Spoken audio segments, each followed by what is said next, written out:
中共会讲是逐工拢会派军机军力来搅扰咱台湾，三不五时地举行大规模的军演来恐吓台湾。伫赖总统出访回国，又搁风声讲要发动封锁台湾的军演，传讲规模甚至会比今年2届的来剑军演搁较大。今仔日解破新闻呢，就请尚英来为大家说分明。是主播，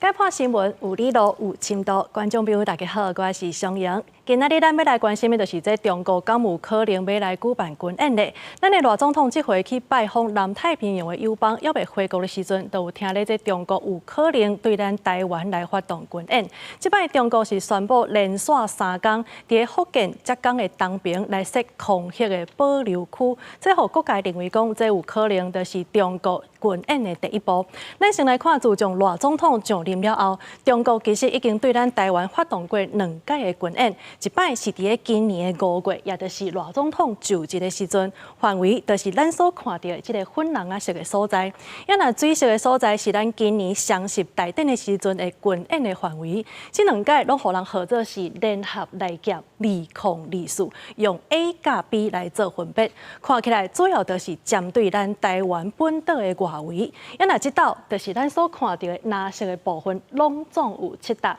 这届的规模呢是比前2道要搁较大，头2届是由中国因家己对外来宣布军演，也毋过这回到呾中国其实拢无正式讲因要举办军演，干那讲对于12月初9到11，伫福建甲浙江的东平会来设7大的抗疫保留区，加起来全部是超过1000公里遐尔长，而且呢，这中国阁无发出当时要开始限制，目前也是有互民航的班机会当照常飞过去。咱来看这张图，虽然讲这中国呢所画的保留区拢是伫个海峡中线的西边，也毋过其实这当中有2搭是离金门甲马祖足近的，而且呢，伊嘛派出大概90只的这个海军甲海警的船伫台海、东海甲南海这周围安尼射来射去，而且这当中呢有2/3拢是军舰。到底这中国因是要安排啥物会，按算要安怎做？其实到呾拢无任何的回应。